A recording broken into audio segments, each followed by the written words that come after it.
Left 4 Dead started life as a Counter-Strike mod, and an extremely early prototype of this mod was reborn briefly recently when it was accidentally pushed live in an update to CS 1.6. There's never been a playable version of this mod out in the open until now. Valve yanked it from the CS update immediately, but they weren't quick enough to stop a version being made available on the internet.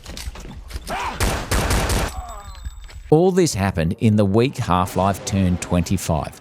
The CS 1.6 update was released to make the game compatible with a new version of Half-Life released for its birthday.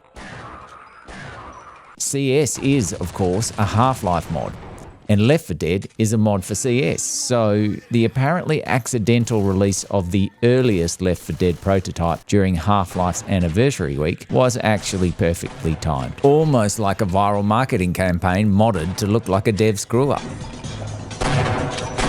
PR conspiracies aside, people figured out how to play the leaked prototype, and all of a sudden we were back in the mid-2000s when the guys at Turtle Rock Studios in SoCal were working for Valve and mucking around with a zombie map in CS Condition Zero.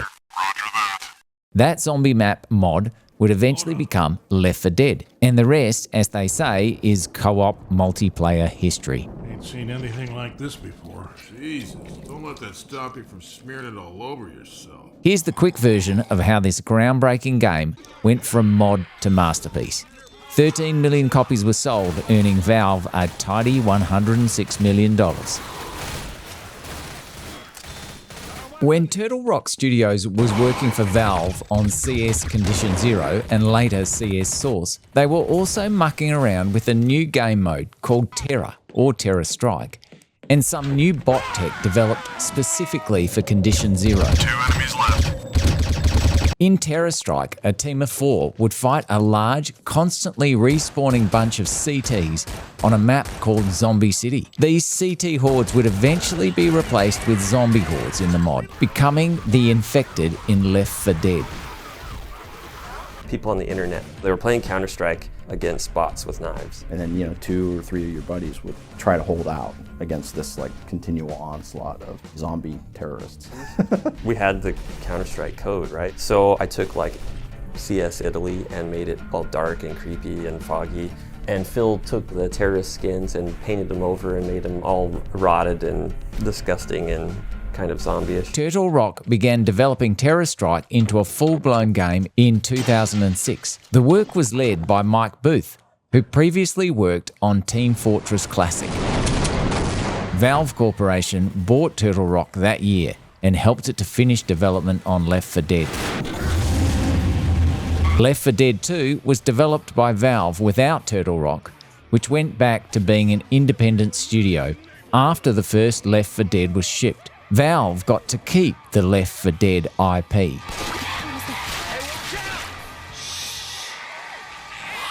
This is some grim shit we got ourselves into.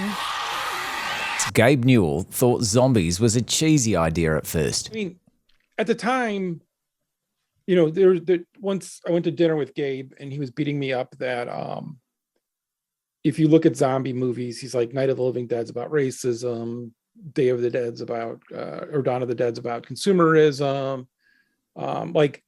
These, what's his face had purposely made those movies about things and kind of to talk about them. And he's like, what is your movie about?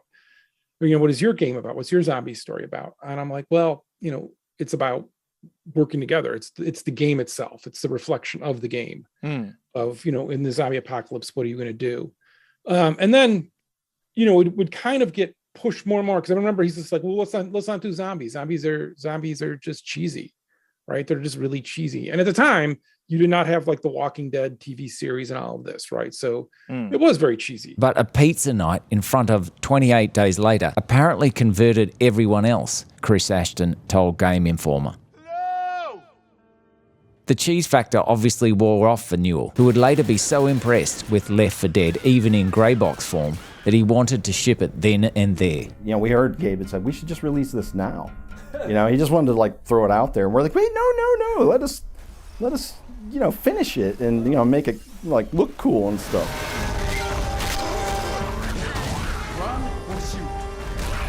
Left 4 Dead still gets props for its replayability because of how it pioneered the use of an AI feature known as Director. The AI rules of shooters at the time usually limited the number of different gameplay scenarios players could encounter. Valve and Turtle Rock wanted each playthrough in Left 4 Dead to be different, and so used the Director to change the difficulty and pace of the action according to a player's performance.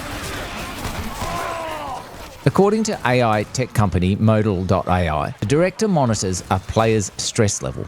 For example, how frequently they are being attacked by an infected horde and from how far away. The closer the attacks and the more frequent these attacks, the higher a player's stress level. The stress test would be used to decide which players to target and which players to give a bit of a breather. The Director would therefore manage the flow of the game, deciding when to send in an undead horde and when to reduce the number of these attacks. The Director would influence the action by keeping an eye on the player's health, ammo, and their skill or status in game. For example, if a player's HP was low, it might spawn health kits at a spot close by. Left 4 Dead is often credited with popularising co-op first-person shooters, and the decision to design the game that way came about because of how the Turtle Rock guys like to play together. We had played so much Counter-Strike, right? It would get heated, you know, because we're all fighting each other, right? I remember at one point, like, Chris and I were just sitting there talking, like, why can't we play a game where we can all be friends and like each other after the game? I want to play with 3 of my buddies, you know, where we're all working towards the same goal and just win as a team.